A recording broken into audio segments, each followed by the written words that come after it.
I took medication when I was a kid. Everyone said I would outgrow it, so I stopped taking the medication in college.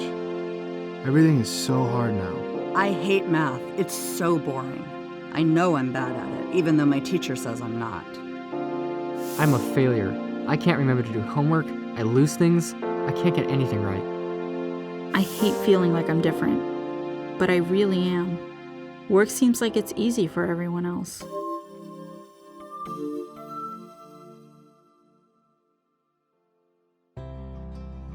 These are the voices of people with attention deficit hyperactivity disorder, or ADHD.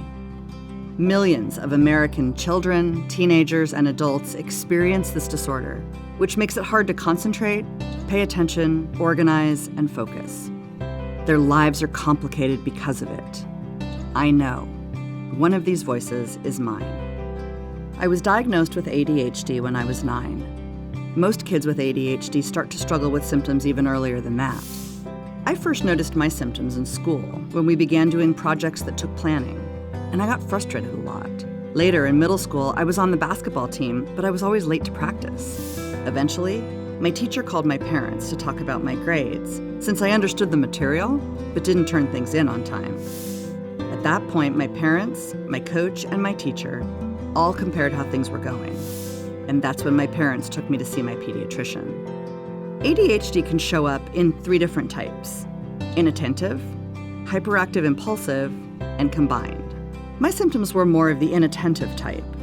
I was having a lot of trouble losing things or forgetting things, not finishing homework, and organizing my work for projects and future assignments. My parents told me at first that they wondered if I had a hearing problem, because sometimes I would look like I didn't hear them when they talked to me. Other children also struggle to keep their attention in class, can look super distracted at home and school, and have trouble with details for things they're not interested in. Kids with more hyperactive or impulsive symptoms have trouble waiting for their turn. They might get up from their seats in class, run around when it's not a good time to do that, talk all the time, interrupt people, or blurt out answers. A lot of times, kids with ADHD can get into trouble, since the symptoms can look like they don't care or aren't respectful of others. But they do care. They just can't control it because of their problem with attention. While some people might have inattentive type and others have hyperactive impulsive type ADHD, still others might have symptoms of both, which is called combined type. If people show 6 symptoms from either of the first 2 types, or a combination of them adding to 6, they fit the diagnosis. While ADHD is most commonly diagnosed in kids, almost all of them continue to experience it as teenagers, and a majority still have symptoms as adults. Only some people grow out of it. The most important thing to know is that treatment for ADHD works. For little kids, this is behavior therapy that also includes their parents, so the whole family can be part of the solution. For school-aged kids and older, the best choice is medication or a combination of medication and therapy.